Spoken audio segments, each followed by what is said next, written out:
de Londres. Revenons justement ce soir sur un épisode oublié, une bataille qui pourtant fut l'une des plus tragiques de la Grande Guerre, du 20 au 22 août 1914. Plus de 40 000 soldats allaient perdre la vie sur le front. Retour sur cette bataille des frontières avec Daniel Wolfrom et Jean-Marie Lecartier. Rien n'indique qu'ici, en Lorraine belge, à 2 pas de la France, s'est déroulée une des pires batailles de la Grande Guerre, une des plus méconnues aussi. En ces lieux, du 20 au 22 août 1914, plus de 40 000 soldats français ont été fauchés par la mitraille allemande, un des épisodes de ce qui fut la bataille des frontières. Le long de cette ligne, l'état-major français avait décidé de frapper le centre du dispositif allemand, à l'est de Sedan. Ce fut une boucherie. Les anciens combattants étaient encore là dans les années 70 pour témoigner de leur désarroi d'avoir été cueillis à froid dès le début de la guerre. Nous partions d'une route pour faire 600 mètres à découvert, avec des pantalons rouges. C'était inouï de nous lancer. Et l'officier d'ordonnance qui nous a fait attaquer, et le commandant qui était en arrière n'en savait rien, à droite et à gauche, n'ont pas eu d'ordre. C'est juste nous qu'on a sacrifiés.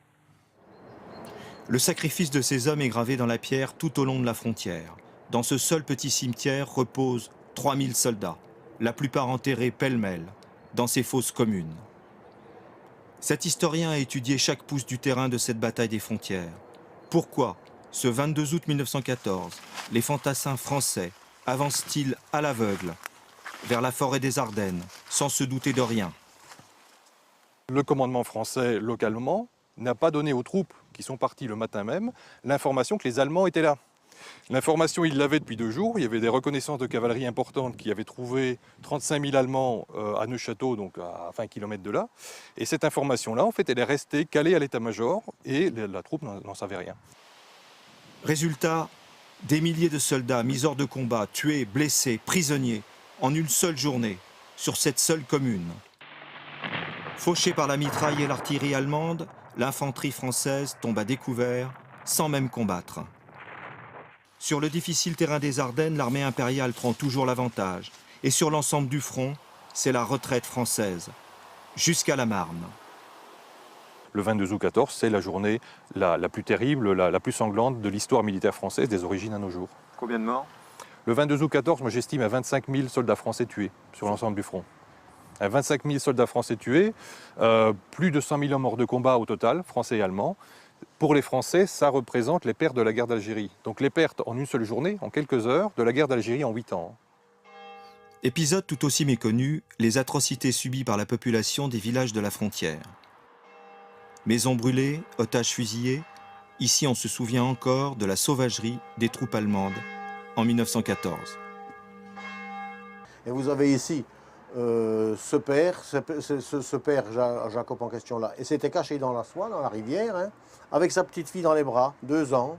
Les Allemands l'ont vu, ils l'ont tué, la petite fille s'est noyée. Le 22 août 1914, il y a eu à peu près une centaine de personnes brûlées, exactement 94 fusillées, et en plus 2 dames qui sont brûlées qui ont brûlé vives dans leur maison. Et sur l'ensemble du front? Sur l'ensemble du front, il faut compter à peu près dans le coin ici, sur un rayon de plus ou moins 25 km, à peu près 500 civils qui ont été fusillés. Civils et militaires confondus, les malheurs de la guerre ont été peints sur le vif par un aquarelliste, Nestor Hutter, présent sur les lieux en août 1914. Il représente même la retraite de l'armée française. 1 million de soldats refluent vers le sud pour s'arrêter à la Marne. Ordre leur est alors donné par le général Joffre de tenir coûte que coûte. La victoire de la Marne, en septembre, éclipsera les terribles pertes des semaines précédentes qui firent de 1914 l'année la plus meurtrière de toute la guerre. Voilà, cérémonie à suivre à partir de demain.